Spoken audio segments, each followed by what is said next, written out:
The last thing I saw before I fell 200 feet was my husband's face. Not horror, not panic, just cold calculation. Like he was watching a stock price drop instead of his pregnant wife plummeting to her death. But here's the thing nobody expected. I didn't die. What I'm about to tell you is the story of how I survived a 200-foot fall while 6 months pregnant, discovered my billionaire husband's $3 million embezzlement scheme, and watched him plan my funeral while I was still breathing. This is a story about a man who thought murder was cheaper than divorce, a mistress who turned out to be a serial killer, and a prenuptial agreement I never actually signed. By the time this is over, you'll understand why some betrayals are worth $200 million and why the most dangerous moment in a marriage isn't the wedding. It's when you become inconvenient. Stay with me because this story has 3 peaks of despair and we're just getting started. My husband's face was the last thing I saw before I fell. Not horror, not panic, just calculation. Like he was watching a stock price drop. That's when I knew this wasn't an accident. This was an exit strategy. But I'm getting ahead of myself. Let me tell you what I should have seen coming. 3 months earlier, I sat in our Denver penthouse, 6 months pregnant, staring at a prenuptial agreement I didn't remember signing. My name was there, Emily Carter Hale, but the signature looked wrong, too smooth, too confident, nothing like my usual scrawl. "Babe, you okay?" Ryan appeared in the doorway, his $5,000 suit perfectly pressed. Everything about Ryan Hale was perfect. Too perfect. "I don't remember signing this," I said, holding up the document. He kissed my forehead. The gesture felt rehearsed. "Pregnancy brain. Dr. Matthews said it's normal to forget things." Matthews, another name on Ryan's payroll. I was a paralegal at Morrison and Associates, one of Denver's top family law firms. I spent my days helping women recognize the signs of financial abuse. Document everything, I'd tell them.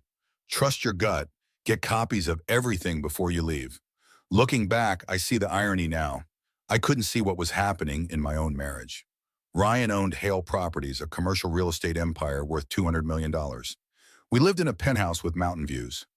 I drove a Tesla, wore designer maternity clothes. From the outside, I had everything. But money doesn't buy safety. Sometimes it funds your murder. The signs were there. God, they were everywhere.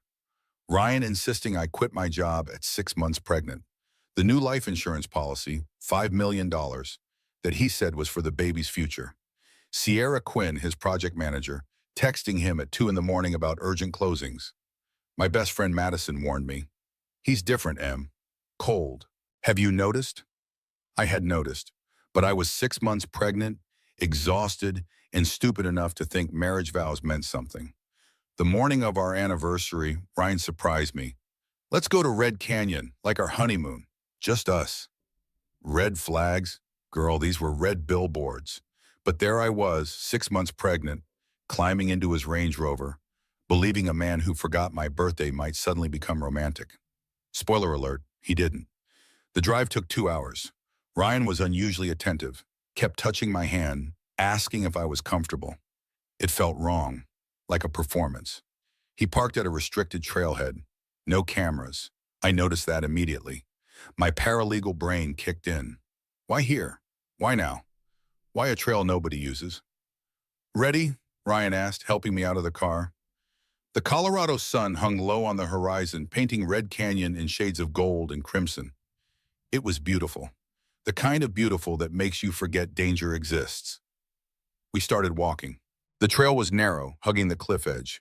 My boots crunched on gravel. Wind tugged at my jacket. I kept one hand on my belly, protective. "Ryan," I said, stopping suddenly, "why are we really here?" He turned, and for just a second, I saw something in his eyes, something cold. Then it vanished, replaced by his practiced smile. Can a husband want to spend time with his pregnant wife? That's when I heard footsteps behind us. Sierra Quinn appeared around the bend, dressed in fitted hiking gear that looked more like a photo shoot than actual outdoor clothing. Her makeup was perfect. Her smile was sharp.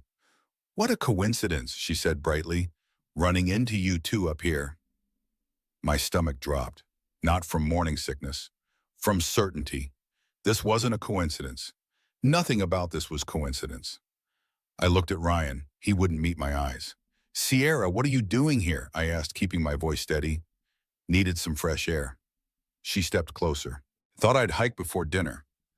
On a restricted trail, 2 hours from Denver? I turned to Ryan. You knew she'd be here. He shrugged. No denial, no explanation, just a shrug. That's when I remembered. His phone. He'd left it in the car while getting our water bottles. I'd seen it light up with a text.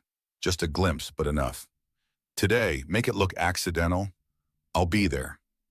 My paralegal training kicked in.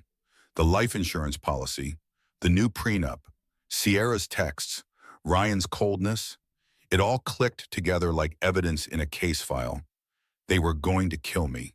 Here, today, on this cliff. And they were going to make it look like an accident. I know, I said quietly. My hand instinctively moved to protect my belly. I know what you're planning. Ryan's face remained blank. Sierra tilted her head, studying me like I was a problem to solve. Emily, you're paranoid, Ryan said. His voice was calm, too calm. The pregnancy hormones are making you... I saw your phone, I interrupted. The texts, the insurance documents, all of it. A universal truth about betrayal. The moment you voice it out loud, you can't take it back. You force everyone to choose sides. Sometimes that clarity is the most dangerous thing of all. Sierra laughed, actually laughed. Oh, Emily, always playing detective. Ryan said you'd make this difficult. Difficult? My voice rose. You're planning to murder me and my baby for money. For freedom, Ryan corrected. He stepped closer to the cliff edge, and I realized with growing horror that he was positioning himself, blocking any path back down the trail. You were always the obstacle, Emily. The prenup protects you, but it also traps me. But if you die, accidental death, I get everything. The company goes public. Sierra and I move forward. Clean. You're insane. I backed up, but Sierra moved behind me. They were coordinating. They'd planned this. I'm practical, Ryan said. The company's going public in 3 weeks. $200 million deal. But investors want stability. A devoted family man, not a divorced CEO with a bitter ex-wife who knows about his embezzlement. There it was, the real reason. You stole from your own company, I said. That's what this is about. I found the transfers last month. I was going to report you. Ryan's jaw tightened. You should have kept your mouth shut. How much? I asked, stalling. My mind raced through options. The trail behind me was narrow. Sierra blocked it. Ryan blocked the front. To my left was the cliff edge, a 200-foot drop into Red Canyon. $3 million, Ryan said casually. Needed to cover some bad investments. The IPO covers it, but only if there are no complications. You and that baby? Your complications. Sierra moved closer. I could smell her perfume. Expensive. Probably bought with Ryan's stolen money. Step toward the edge, Emily, she said softly. Make this easy. No. Then we'll make it hard. Everything happened fast. Sierra grabbed my arm. I twisted away, but she was stronger than I expected. Her other hand shoved my shoulder. Hard. I stumbled backward. My foot caught on loose gravel. I saw Ryan's face, calm and calculating. I saw Sierra smile. I saw the sky tilt. Then I was falling. My scream echoed across the canyon. Time slowed. I twisted my body, protecting my belly. My hands shot out, grasping at air. At rock, at anything. My fingers caught a branch jutting from the cliff face. Pain exploded through my shoulder as my full weight yanked against the wood. The branch bent but held. I dangled 200 feet above the canyon floor. My legs kicked at empty air. My other hand scrambled for purchase on the rock face, finding none. Ryan, I screamed, help me, please. He appeared at the edge above me. For one heartbeat, I thought he'd save me. Thought he'd remember we were married, that I carried his daughter. He just stood there, watching. Ryan, the baby. My voice cracked. Your daughter. His expression didn't change. Goodbye, Emily. Thanks for the payout. Those words, those exact words, they burned into my brain with crystal clarity. He turned to Sierra. Make sure she doesn't survive. push harder if you have to." Then they walked away. I hung there, fingers burning, shoulders screaming, belly cramping with stress. Below me, the canyon floor waited. Above me, the sky darkened as clouds moved across the sun. 47 minutes. That's how long I hung there. Long enough for my fingers to go numb. Long enough to feel my daughter kick as if asking why mommy put her in danger. Long enough to understand that my husband wanted us dead, but also long enough to get angry, furiously, righteously angry. I wasn't going to die here. I wasn't going to let Ryan win. I wasn't going to let my daughter's last moment be her mother giving up. I used my pregnancy weight to swing toward a narrower ledge to my right. My feet found a small outcropping of rock. Not much, but enough to take some pressure off my hands. I ripped my scarf off with my teeth and tied it around the branch, creating a makeshift anchor. It wasn't much, but it was something. "Hold on, baby girl," I whispered to my belly. "Mommy's going to fight." And then I heard it, a voice from above. "Hey, hey, hang on, I'm coming down." Not Ryan, a woman's voice. Strong, commanding. Help was coming. I just had to hold on a little longer. Sarah Morrison rappelled down that cliff like gravity was optional. She was in her 40s, built solid, moving with the precision of someone who'd done this 1,000 times. Her park ranger uniform stretched tight across muscular shoulders as she descended. "I've got you," she called down. "Don't move. Let me do the work." "My baby," I gasped. The branch was splitting. I could hear it cracking. "We're saving both of you. Just breathe." When she reached me, she clipped a harness around my chest with quick, efficient movements. Her hands were steady, professional. "On 3, I need you to let go of the branch," she said. "I've got you secured. The rope will hold. Trust me." Trust. That word felt impossible, but the branch was failing. I could feel it giving way. I had no choice. 1, 2, 3. I released my grip. For one terrifying second, I dropped. Then the harness caught. Sarah's arm wrapped around me, solid and real. "I've got you," she repeated. "You're safe now." We ascended slowly. My body shook uncontrollably. Every muscle screamed. But I was alive. My baby was alive. When we reached the top, Sarah lowered me onto solid ground. I collapsed immediately, hands pressed to my belly. "Is she okay? Is my baby okay?" Sarah pulled out a portable fetal Doppler from her emergency kit. Within seconds, the rapid rhythm of my daughter's heartbeat filled the air. Strong, steady, alive. I sobbed. The sound ripped out of me, raw and broken. "Helicopter's coming," Sarah said gently. "We're getting you to Denver General. You and your baby are going to be fine." "My husband?" I gasped out. "He pushed me. He and his mistress. They tried to kill her." "Tell us." Sarah's face hardened. "Tell me everything in the helicopter." "Right now, we focus on getting you stabilized." The medevac arrived within minutes. As they loaded me onto the stretcher, I grabbed Sarah's arm. "He'll try again. When he finds out I survived. He'll try again." "Not if I have anything to say about it." Sarah's voice was granite. "I'm former Army medic, current park ranger, and extremely good at protecting people who need it. You're not alone anymore, Emily." The hospital was chaos. Bright lights, urgent voices, machines beeping, doctors speaking in medical shorthand. I couldn't follow. My body felt distant, like I was watching everything happen to someone else. "Baby's in distress," someone said. Heartbeats dropping. Panic seized me. "No, no, please." "We're stabilizing her," a doctor assured me. "Mrs. Hale, you need to stay calm. Stress hormones affect your baby. Breathe." I tried, I really did. But every time I closed my eyes, I saw Ryan's face. Calm, calculating, watching me die. They admitted me to the ICU. Private room. Police guard outside the door. Sarah had insisted, and for once, bureaucracy moved fast. I drifted in and out of consciousness. Medications, exhaustion, trauma. Everything blurred together, until I heard the television someone had left on. In a heartbreaking press conference today, Denver businessman Ryan Hale spoke about the tragic loss of his pregnant wife, Emily Carter Hale, who fell to her death during a hiking accident at Red Canyon. My eyes snapped open. On the screen, Ryan stood before a cluster of microphones, looking devastated. His eyes were red. His voice broke at all the right moments. Emily was everything to me, he said. She was carrying our daughter. I tried to save her, but she slipped. I watched her fall. I'll never forgive myself. Sierra Quinn stood beside him, tears streaming down her perfect makeup. Her hand rested on his shoulder in a gesture of comfort that made me want to vomit. Emily was like a sister to me, Sierra sobbed. She'd been struggling. The pregnancy was hard on her mentally. I wish we could have done more. They were staging my death.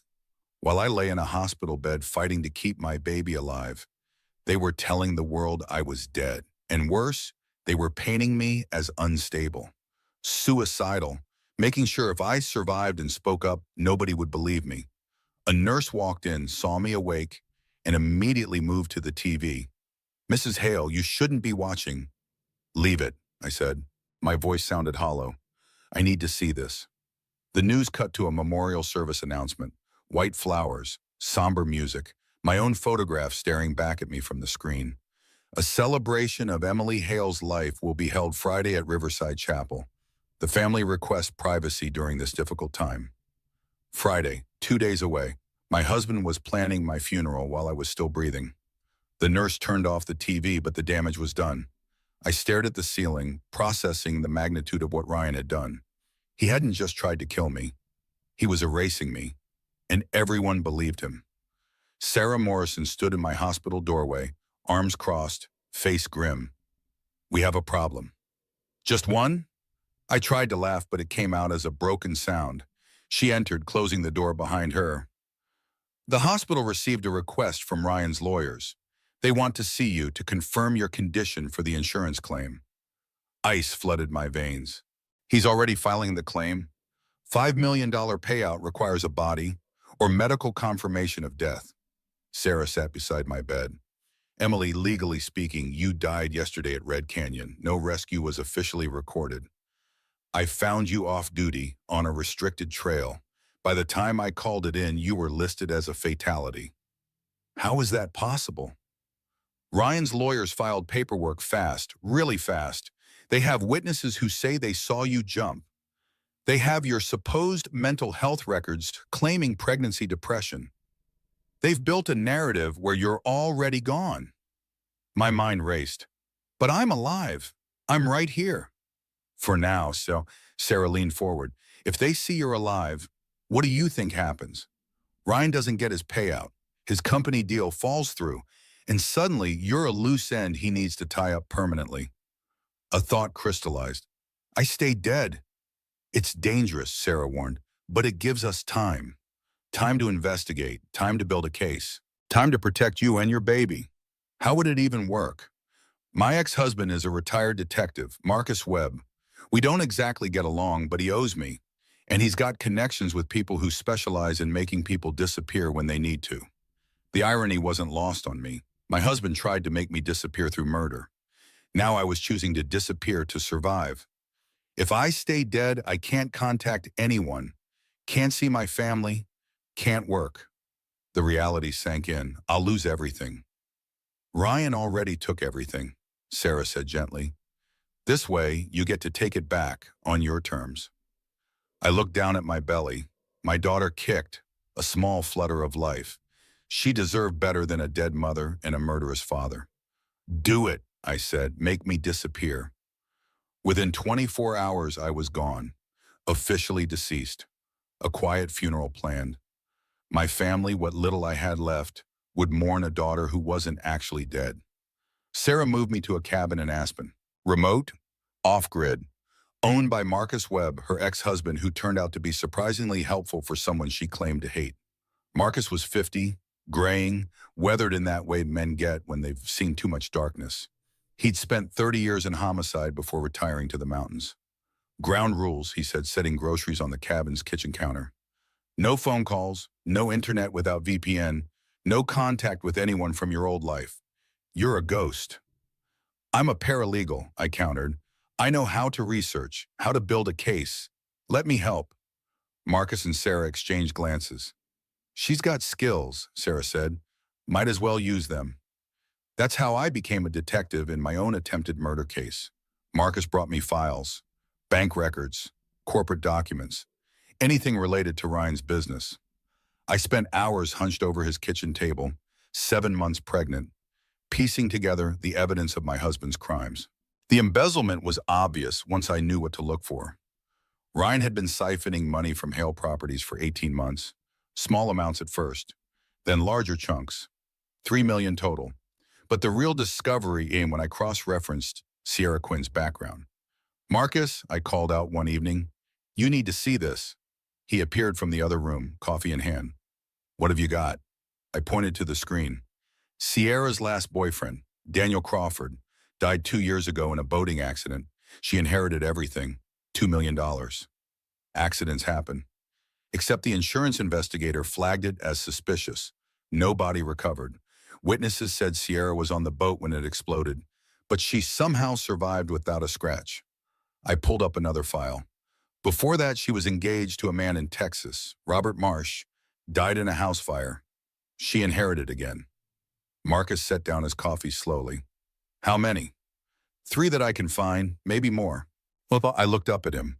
Sierra Quinn isn't just Ryan's mistress. She's a black widow. She finds wealthy men, gets close, and eliminates them for the inheritance. And Ryan thought he could control her. Marcus shook his head. "Idiot. She probably planned to kill him next after you were gone." The pieces were falling into place, but evidence and proof were different things. We needed more.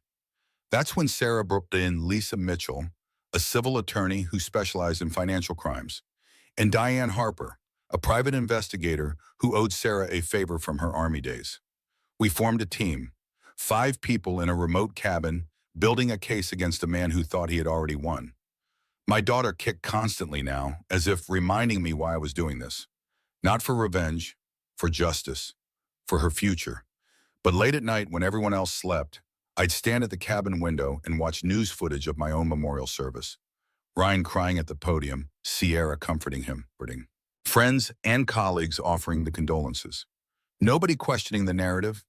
Nobody wondering if maybe, just maybe, the perfect grieving husband was actually a murderer. Watching your own funeral is surreal. Watching your murderer cry over your coffin is enraging. I pressed my hand to the cold window. "I'm coming for you," I whispered. "Both of you. And when I do, the whole world will know what you did." 3 weeks after my death, the case began to solidify. We had documents, testimonies, and a trail of financial crimes that would make any prosecutor salivate. But we needed the physical evidence. The smoking gun.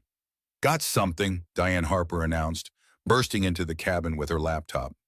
The private investigator had been working contacts in the state police. Forensics from the cliff scene. We gathered around the kitchen table. Diane opened files showing photographs of the trail where I'd fallen.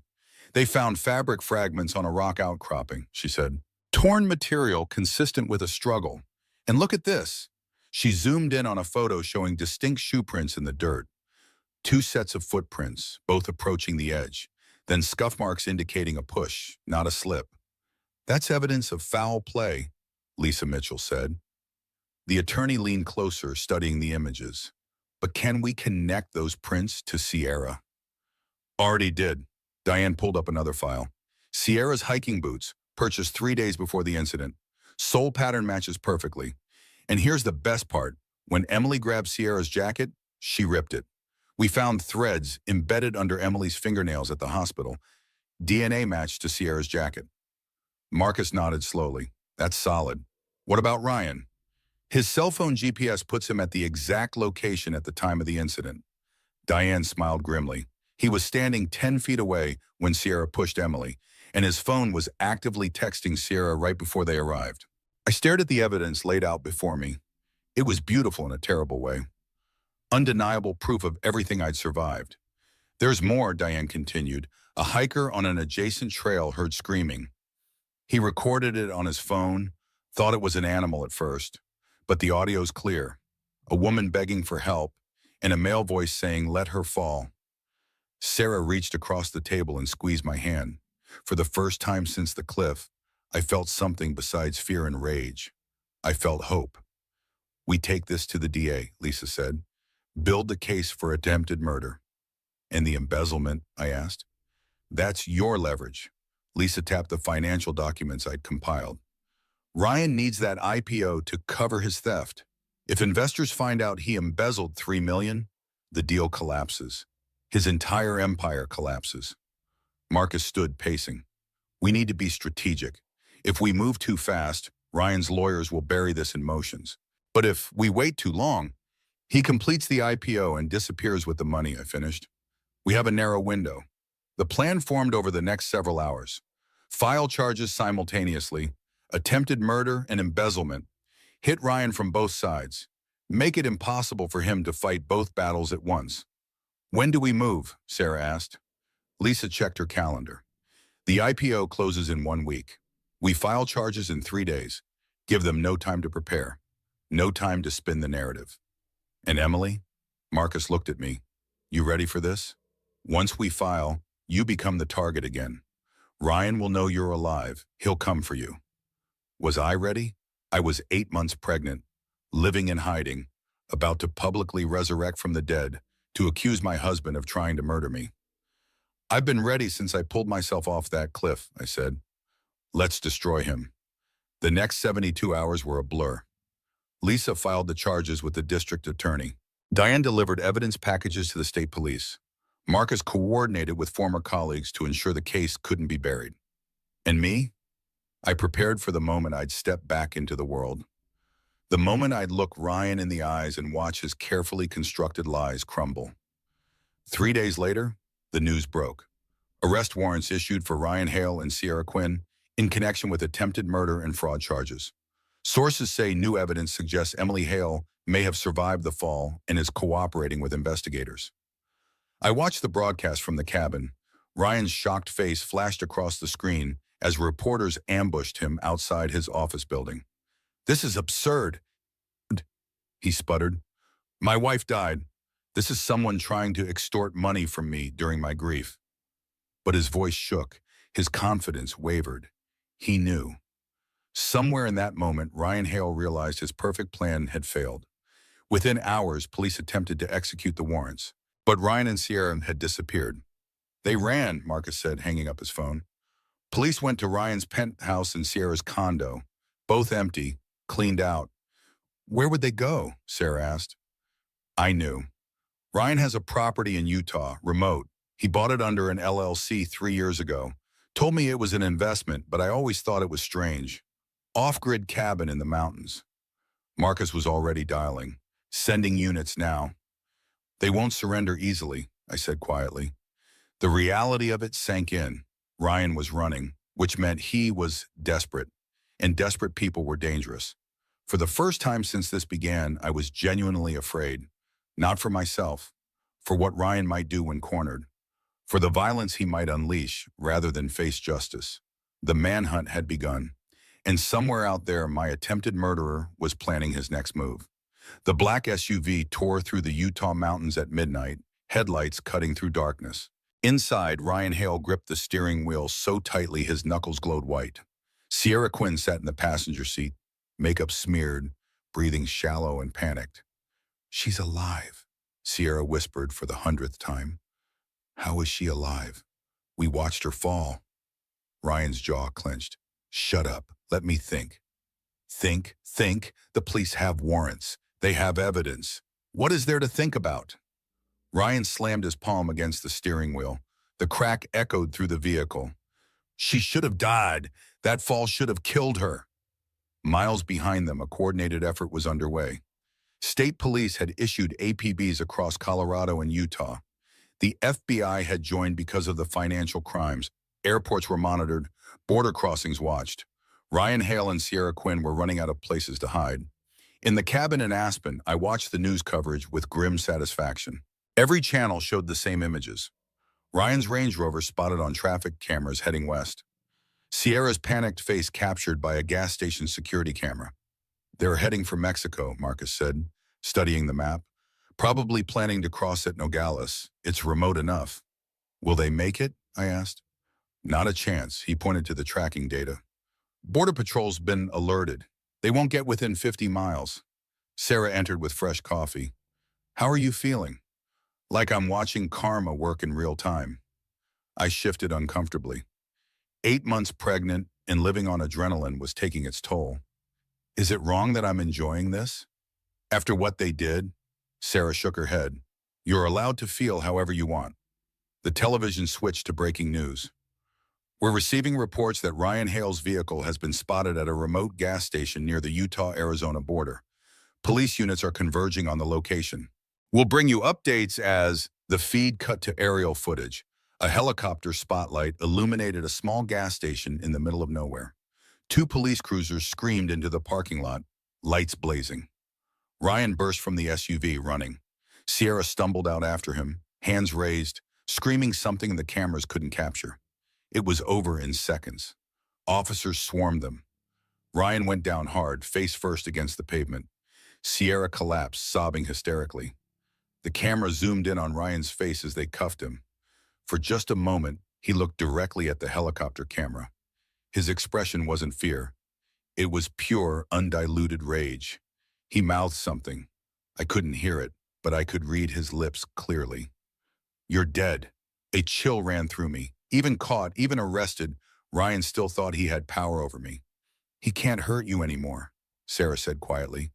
She'd seen it too, but we both knew that wasn't entirely true. Ryan's money could buy lawyers. Good lawyers. The kind who turned slam-dunk cases into acquittals. The real fight was just beginning. The next morning, Ryan and Sierra were arraigned via video link. Both pleaded not guilty. Ryan's attorney, a shark named Bradford from Denver's most expensive firm, immediately began filing motions. Motion to suppress evidence obtained through illegal surveillance. Motion to dismiss based on prosecutorial misconduct. Motion to... Marcus read the list and whistled. They're throwing everything at the wall. Will any of it stick? I asked. Lisa Mitchell sat across from me, reviewing documents. Some might. The text messages might be inadmissible if we can't prove proper chain of custody. The GPS data could be challenged as circumstantial. Bradford's good. He knows how to create reasonable doubt. My stomach dropped. So they might walk? Not if you testify. Lisa looked up. Emily, you're the key witness. You lived through it. Your testimony, combined with the physical evidence, creates a narrative no jury can ignore. But that means you have to testify. In public, in court, with Ryan watching. The thought terrified me. Standing in a courtroom, visibly pregnant, facing the man who tried to murder me and our daughter, telling our story while he stared at me with those cold, calculating eyes. But what choice did I have? I'll do it, I said, whatever it takes. The preliminary hearing was scheduled for 2 weeks later, enough time for both sides to prepare, enough time for Ryan's legal team to try to dismantle the case, and enough time for me to realize just how vulnerable I still was. It happened on a Tuesday afternoon. I was resting in the cabin when my daughter kicked harder than usual. Not playful kicks, painful ones. Something felt wrong. Sarah, I called out. Something's wrong with the baby. She rushed in, saw my face, and immediately called for an ambulance. Hospital, now. The drive to Denver General felt endless. Every bump in the road sent pain shooting through my belly. My daughter's movements had gone from frantic to eerily still. Stay with me, baby girl, I whispered. Please stay with me. At the hospital, doctors swarmed, monitors, ultrasounds, urgent conversations, and medical terminology I couldn't parse. Finally, a doctor turned to me. The baby's in distress. The stress from recent events has triggered early labor. You're at 36 weeks. We can try to stop it, but what? Fear choked me. But if we can't, you'll give birth prematurely. And given your injuries from the fall, there are risks. I made a decision in that moment, a universal truth that every mother understands. You'll sacrifice anything for your child. Your safety, your comfort, your life. Save my baby, I said. Whatever it takes, save her. They admitted me immediately, put me on medications to stop labor, monitored my daughter's heartbeat continuously. For 3 days, I lay in that hospital bed, fighting to keep my daughter inside me just a little longer, fighting to give her every possible advantage. And that's when Bradford, Ryan's lawyer, tried his first major play. A nurse entered my room nervously. Mrs. Hale, there's a man here to see you. He says he's your attorney? I hadn't hired an attorney yet. What's his name? Robert Bradford, Ryan's lawyer, here, in my hospital room. Absolutely not, Sarah said from the corner. She'd been living in the hospital basically since I was admitted. He doesn't get near her. But Bradford appeared in the doorway anyway, expensive suit and practiced smile. Mrs. Hale, I'm here on behalf of your husband. Get out, I said flatly. I have a proposal that might interest you. Drop the charges, sign a non-disclosure agreement, and Ryan will ensure you and your child are financially secure for life. It took everything in me not to scream. You mean he'll pay me to let him get away with trying to murder us? I mean he'll provide for his daughter, $10 million, no strings attached except your silence. $10 million, financial security, no trial, no testimony, no facing Ryan in court. It was tempting in the way poison is tempting when you're dying of thirst. Tell Ryan to go to hell, I said, and tell him I'm coming for everything he has, his money, his company, his freedom. All of it. Bradford's smile didn't waver. You'll regret this decision, Mrs. Hale. No, I said quietly. I regret marrying him. Everything else is justice. He left, but the message was clear. Ryan was willing to pay millions to make this go away, which meant he knew he was going to lose. That night, my daughter's heartbeat finally stabilized. Labor stopped. We'd bought ourselves another few weeks. You did good, baby girl, I whispered, hand on my belly. Now let's finish what we started. The preliminary hearing arrived like a storm. Media trucks lined the courthouse. Reporters shouted questions. Cameras flashed relentlessly. The story had captured national attention. Pregnant wife supposedly killed by billionaire husband returns from the dead to testify. I walked through that gauntlet with Sarah on one side, Marcus on the other. 8.5 months pregnant, moving slowly, but moving forward. Inside the courtroom, I saw him. Ryan sat at the defense table in a perfectly tailored suit, looking every inch the wrongfully accused businessman. When our eyes met, his expression was pure venom. Sierra sat beside him, thinner than before. Makeup unable to hide the dark circles under her eyes. She looked terrified. Good. All rise for the Honorable Judge Patricia Henderson. The hearing began. The prosecution laid out their case. Evidence of embezzlement, phone records, GPS data, witness testimony about screams. It was damning. Then Bradford stood up for the defense. Your Honor, the prosecution's case rests on circumstantial evidence in the testimony of a woman who, by her own admission, suffered severe head trauma in a fall. Mrs. Hale's memories are unreliable. Her accusations are born of pregnancy hormones and post-traumatic stress, not facts. He was painting me as crazy, unstable, unreliable. But that wasn't even the worst part. Furthermore, we have testimony from Mrs. Hale's closest friend, Madison Pierce, that directly contradicts the prosecution's narrative. My blood froze. Madison? A woman entered the courtroom. My best friend, my maid of honor, the person who knew all my secrets. She wouldn't look at me as she took the stand. Miss Pierce, Bradford began smoothly, how long have you known Emily Hale? 15 years, since college. Would you describe her mental state in the months before the incident? Madison's voice trembled. She was struggling. The pregnancy was hard. She talked about feeling trapped, about how maybe everyone would be better off without her. No, that wasn't true. Did she ever mention wanting to harm herself? Yes, she said she thought about jumping, about just ending it all. The courtroom erupted. Judge Henderson banged her gavel, but the damage was done. My best friend had just testified that I was suicidal, that I jumped, that Ryan was innocent. I couldn't breathe, couldn't process it. Madison was lying. But why? The hearing continued, but I barely heard it. When they finally adjourned, I stumbled out of the courtroom in shock. Sarah caught me. Easy, breathe, your baby. Madison sold me out, I gasped. She lied. Why would she lie? Marcus's expression was dark. Money. Has to be. Ryan got to her somehow. But it was worse than that. We found out later that Madison had been Ryan's mistress before Sierra.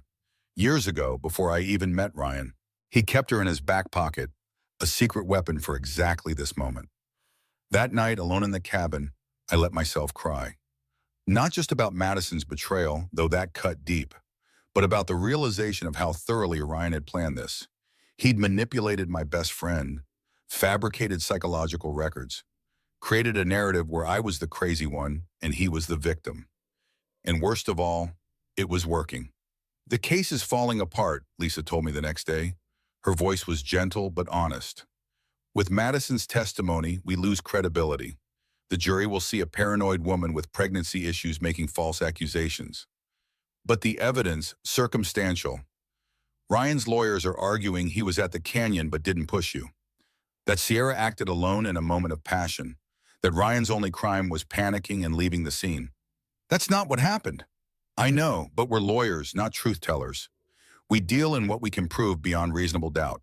And right now, Madison's testimony creates that doubt. I sank into a chair, defeated. So he wins. He tried to murder me, and he wins. Not yet. Marcus entered with his laptop.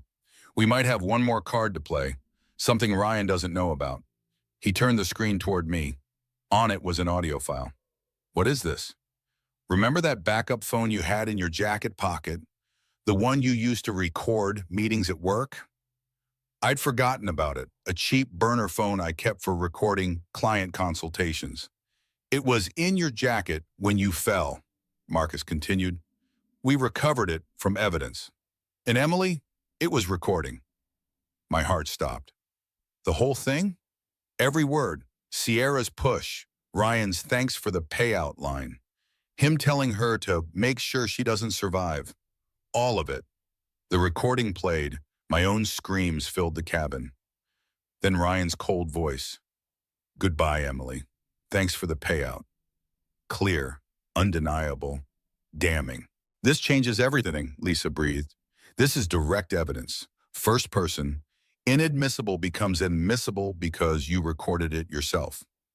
Can we use it at trial? I asked.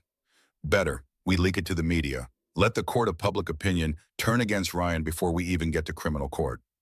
It was risky, potentially illegal depending on Colorado's recording laws, but also our last best chance. Do it, I said. Let everyone hear what he did. The recording hit the news that night. Within an hour, it was viral. Every major network played it. Social media exploded. Ryan's carefully constructed victim narrative crumbled in real time. By morning, investors were pulling out of the IPO. The Board of Hale Properties voted to remove Ryan as CEO. His empire was collapsing. But cornered animals are the most dangerous. And Ryan Hale was very, very cornered. The audio recording destroyed Ryan's public image overnight, but it also made me a target. If he went down, he'd take me with him. That's what Marcus said, and that's what I believed. But I didn't expect how quickly Ryan would act. It happened 3 days after the recording leaked. I was at the cabin, 9 months pregnant now, preparing for both a trial and a birth that could come any day. Sarah had gone into town for supplies. Marcus was at the courthouse filing motions. I was alone. The first indication something was wrong came when the power cut out. Not unusual in the mountains, but the timing felt off. Then I heard gravel crunching outside, a car engine, footsteps on the porch. I grabbed my phone, but the signal was dead. Someone had jammed it. The door exploded inward, not subtly picked, just raw force destroying the lock. Sierra Quinn stood in the doorway. Her hair was wild, makeup gone, eyes hollow with something between rage and madness. She held a kitchen knife. You couldn't just stay dead, she hissed. You had to ruin everything. I backed up slowly, hands instinctively protecting my belly. Sierra, the police know you're out on bail. If you do this, I'm already going to prison. Ryan's lawyers made a deal. They're blaming everything on me, saying I pushed you while he tried to stop me. He's throwing me under the bus to save himself. So that was Bradford's new strategy. Make Sierra the villain. Paint Ryan as the desperate husband who made mistakes but didn't commit murder. So you came here to kill me yourself? I tried to keep my voice steady. That won't help you. No, but it'll feel really, really good. She lunged. I grabbed a chair, using it as a shield. The knife stabbed into the wood. Sierra yanked it free, circled me like a predator. You took everything, she snarled. Ryan was mine. The money was mine. You were supposed to die. You're a serial killer, Sierra. How many men did you murder before Ryan? 3? 4? That stopped her. How did you... Daniel Crawford. Robert Marsh. I found them all. You've been doing this for years. Marry rich men, kill them, take the insurance. Ryan was just your next mark. Sierra's laugh was broken. Ryan thought he was using me, thought I was his stupid mistress. He had no idea I was planning to kill him next after you were gone. Take everything and disappear. But I survived, and now you're going down for all of it. Then I've got nothing to lose. She charged. I threw the chair at her, stumbled backward. My pregnant body was slow, awkward. She was faster. The knife caught my arm. Pain flared hot and immediate. Blood soaked my sleeve. But pain does something to a mother protecting her child. It makes her dangerous. I grabbed a lamp from the side table, swung it with everything I had. The base connected with Sierra's temple. She went down hard, knife clattering across the floor. I didn't wait. I ran, or waddled as fast as a 9-month pregnant woman could. Out the door, down the porch steps, toward the tree line. Behind me, Sierra screamed. She was up, coming after me. I made it 20 feet before my water broke. The sensation was unmistakable. Warm fluid soaking my legs. A contraction hit immediately, doubling me over. No, I gasped. Not now, please, not now. Sierra caught up. She grabbed my hair, yanked me back. The knife pressed against my throat. Say goodbye, Emily. A gunshot cracked through the air. Sierra jerked, then dropped. Sarah Morrison stood at the cabin entrance, service weapon raised, expression lethal. U.S. Park Service, drop the weapon, now! Sierra was already on the ground, clutching her shoulder where Sarah's bullet had hit. Blood seeped between her fingers. Sarah rushed to me. Emily, oh God, you're in labor. And bleeding. I showed her my arm where Sierra had cut me. Sarah looked between my arm wound, my soaked pants, and Sierra writhing on the ground. She made a decision. Pressure on the arm. I'm calling for backup in an ambulance. You're not having this baby in the woods. But my body had other ideas. Another contraction hit, stronger this time. My daughter was coming, whether we were ready or not. The ambulance arrived in 15 minutes that felt like hours. They loaded me in, started an IV, checked the baby's vitals. Sarah rode with me, holding my hand. You fought off a murderer while in labor, Sarah said with something like awe. Emily, you're the toughest person I've ever met. I'm terrified, I admitted. That's what makes it brave. At the hospital, everything happened fast. They stabilized my arm wound, prepped me for delivery. My daughter's heartbeat was strong. She was ready. One more push, the doctor urged. I pushed with all the fear and rage and hope I'd been carrying for months. Pushed like my life depended on it. And then she was here. Harper Rose Hale, 7 pounds, 4 ounces. Perfect. They placed her on my chest and I sobbed. She was real. She was alive. After everything, we'd both survived. Hi, baby girl, I whispered. Mommy fought so hard for you. Harper blinked up at me with dark eyes, her tiny hand wrapped around my finger. In that moment, everything else fell away. The trial, Ryan, the fear, none of it mattered compared to this. Emily, Sarah appeared in the doorway. Sierra's in custody. She's confessing to everything, the previous murders, the plan to kill Ryan after you, all of it. She's giving prosecutors everything they need. And Ryan? His deal just fell apart. His lawyers can't blame Sierra anymore when she's testifying against him. The trial's back on. And with her testimony plus your recording, there's no way he walks. I looked down at Harper. Good, because I want her to grow up knowing her mother didn't let her father get away with trying to murder us. Over the next 2 weeks, the case came together perfectly. Sierra's full confession, the audio recording, the physical evidence, witnesses coming forward, Ryan's embezzlement documented in detail. The trial was scheduled, and this time, I'd be ready. The courthouse steps felt steeper than I remembered. Or maybe it was just the weight of carrying Harper in my arms while walking toward the man who tried to kill us both. Media surrounded the building, hundreds of reporters, cameras, protesters. Some carried signs supporting me. Others claimed I was lying. The case had divided the country. Sarah walked beside me, alert for any threats. Marcus was already inside, coordinating with courthouse security. Lisa Mitchell had prepared me for 3 days straight on what to expect. Remember, Lisa had said, Bradford will try to rattle you. He'll question your memory, your motives, your sanity. Don't let him. Just tell the truth. The truth, that seemed so simple until you had to say it in front of hundreds of people, with cameras broadcasting it nationwide, while your attempted murderer stared you down. We entered through a side door to avoid the worst of the media circus. Security was tight. After Sierra's attack, nobody was taking chances. The courtroom was packed. Every seat filled. Overflow crowds in the hallway watching on screens. This trial was the biggest thing to hit Colorado in decades. I took my seat in the witness area. Harper was with a court-appointed guardian in a private room nearby, safe and secure. I'd nurse her during breaks. Then Ryan was let in. He wore an expensive suit despite being in custody. His hair was perfect. His expression carefully neutral. But when his eyes found mine, I saw the rage simmering underneath. Sierra was let in separately, shackled and orange jumpsuited. She looked broken. 3 weeks in county jail had stripped away at all her polish. She wouldn't look at Ryan or me. All rise for the Honorable Judge Patricia Henderson. The trial began. The prosecution went first, laying out their case with brutal efficiency. The embezzlement, the insurance policies, the text messages, the GPS data, the audio recording. When they played my screams and Ryan's cold voice saying thanks for the payout, several jurors flinched. One older woman wiped tears from her eyes. Then came the witnesses. The hiker who'd heard screaming. The forensic expert who matched Sierra's shoes to the cliffside prints. The financial analyst who detailed Ryan's theft. And then, the prosecution calls Sierra Quinn. Sierra shuffled to the stand. She'd taken a plea deal, 30 years instead of life. In exchange, she'd tell everything.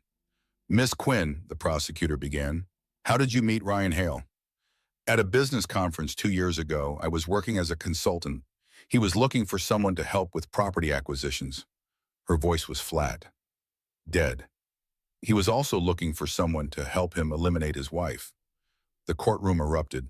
Judge Henderson banged her gavel. Did Mr. Hale specifically ask you to kill Emily Hale? Not at first. At first it was an affair. But 6 months in, he told me about the embezzlement. Said he needed Emily gone to cover it up. Asked if I knew anyone who could make it look like an accident. What did you say? I said I'd do it myself. I had experience. Experience murdering wealthy partners? Bradford shot to his feet. Objection. Prejudicial. Overruled. The witness may answer. Sierra looked at the jury. I've killed 3 men for their money. Daniel Crawford, Robert Marsh, Thomas Whitfield. All ruled accidents. All left me their fortunes. Gasps echoed through the courtroom. This was the first time she'd admitted to all 3 murders publicly. And Ryan Hale knew this? Yes, he thought it made me useful. He didn't realize I was planning to kill him next after Emily was gone. Objection! Bradford was on his feet again. Speculation about future intent. Your Honor, this establishes motive and pattern, the prosecutor countered. Overruled. Continue. The testimony went on for hours. Sierra detailed everything. The planning, the text messages, the push, Ryan's participation. She even revealed that Madison had been paid $50,000 to give false testimony at the preliminary hearing. When she finished, Sierra was led away. She never looked at Ryan. He stared straight ahead, jaw clenched so tight I thought his teeth might crack. Then the prosecutor said the words I'd been both dreading and waiting for. The prosecution calls Emily Carter Hale. I stood, walked to the witness stand, placed my hand on the Bible, swore to tell the truth. And then I looked at Ryan for the first time since taking the stand. Oh, Mrs. Hale, the prosecutor began gently, can you tell us what happened on the afternoon of September 15th? I took a breath. My husband took me to Red Canyon to murder me. A bit the words hung in the air like a verdict. I kept my eyes on the jury, not Ryan. If I looked at him, I'd lose my courage.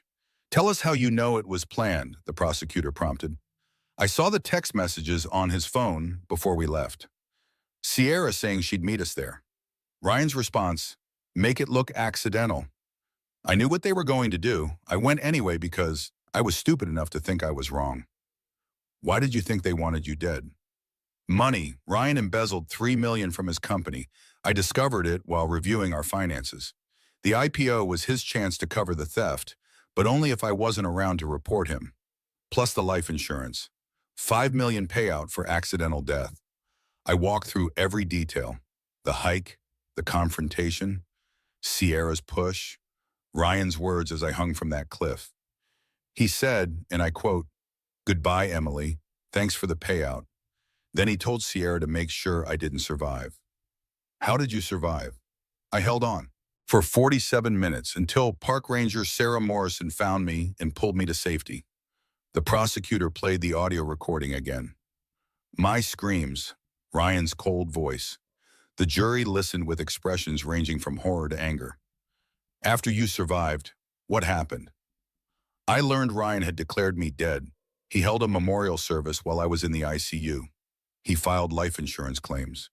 He told the world I jumped due to pregnancy depression. He tried to erase me completely. Why didn't you come forward immediately? Because I knew he'd try again if he knew I was alive. I stayed hidden to protect myself and my daughter, and to build a case that would actually convict him. The prosecutor smiled slightly. How did that work out?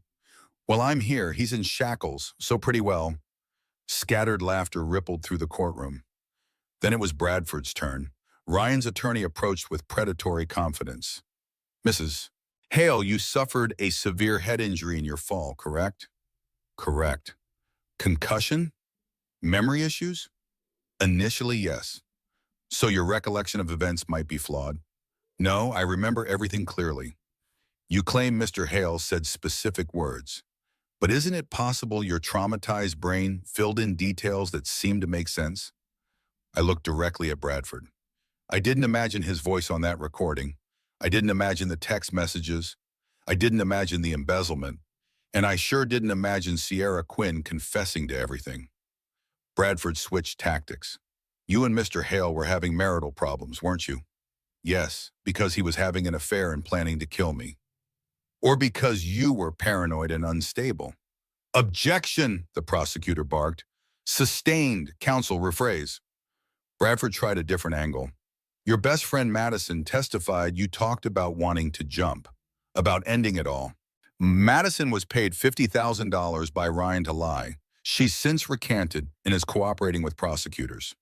That was news to Bradford. And then I could see it in his face. Marcus had gotten Madison to flip just yesterday. Bradford recovered quickly. Mrs. Hale, isn't it true you wanted Mr. Hale's money?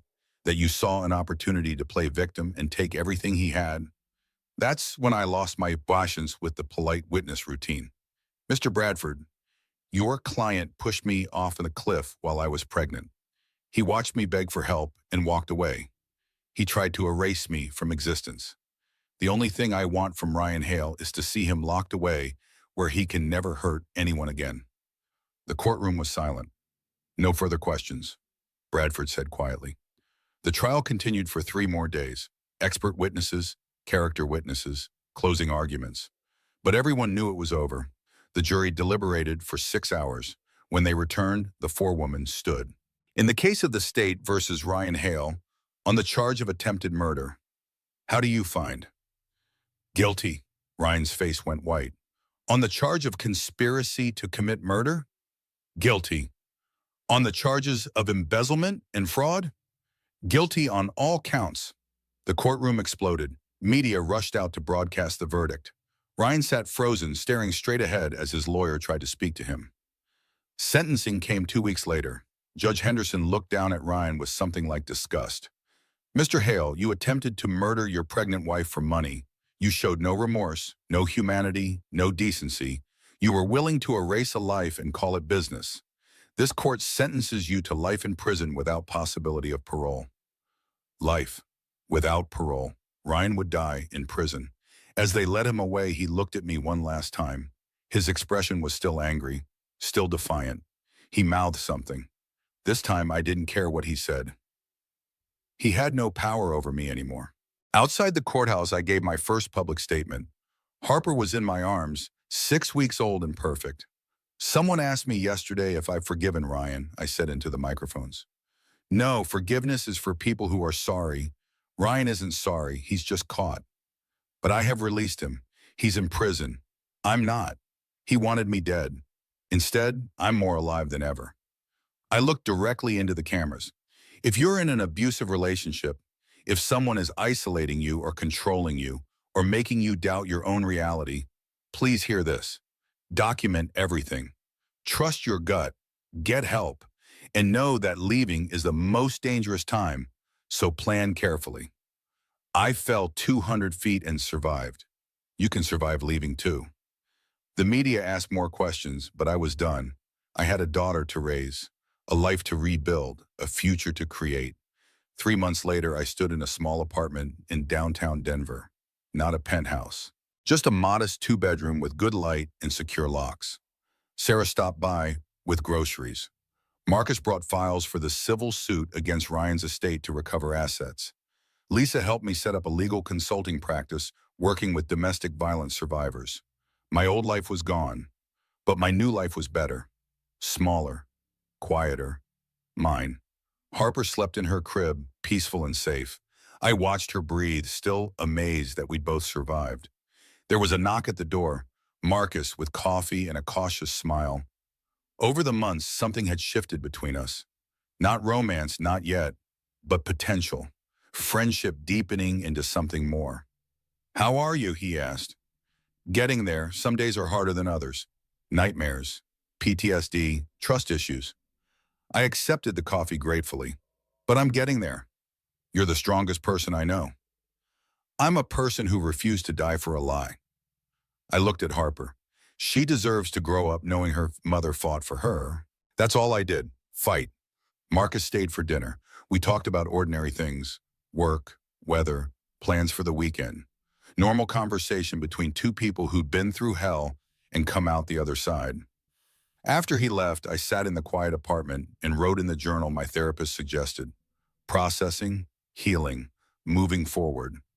Ryan wanted to erase me. Instead, he gave me a story worth telling, and I was telling everyone. At support group the next week, I held Harper and listened to other women's stories. Abuse, escape, survival. We were all fighting the same battle in different ways. When it was my turn to speak, I shared my truth. Not for revenge, not for attention, but so other women would know they weren't alone. The system failed me in a lot of ways, I said, but I didn't fail myself. I survived. I fought. I won. That's what I want you to remember. You're stronger than you know, braver than you think, and you deserve to be safe. Harper made a small sound. I smiled down at her. This is Harper Rose. She's the reason I held on to that cliff branch. She's why I stayed hidden, why I testified, why I'll keep telling this story until every woman knows she can survive too. The women in the circle nodded. Several wiped tears. We all carried scars, but we were all still here. That night, as I rocked Harper to sleep, I thought about Ryan in his prison cell. No designer suits, no penthouse views, no freedom. He'd gambled everything on my death and lost. I kissed Harper's forehead and whispered the promise I made every night. You're safe, you're loved, and nobody will ever hurt you like they tried to hurt us. Mommy promises. Outside my window, Denver glowed with lights. Somewhere out there, other women were fighting their own battles. Other survivors were finding their strength. My story was finished, but theirs were just beginning. And that's what made everything worth it.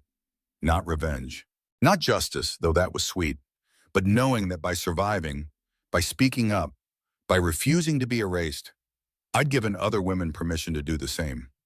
Ryan wanted me dead and forgotten. Instead, I was alive and impossible to ignore, and that was the best revenge of all. If Emily's story taught us anything, it's that survival isn't just about holding on to that cliff branch. It's about refusing to be erased. Now, before you go, I need to ask you something. If this story made you feel anything, if it made you angry or inspired or just grateful you're not married to Ryan Hale, do me a favor. Hit that like button. Drop a comment telling me what you would have done in Emily's situation. And if you think someone in your life needs to hear this story, share it with them. Because stories like this, they save lives. Subscribe and turn on notifications. Because next week's story is about a woman who discovered her husband had an entire second family. And trust me, you won't want to miss what she did about it. Thanks for listening. Stay safe out there.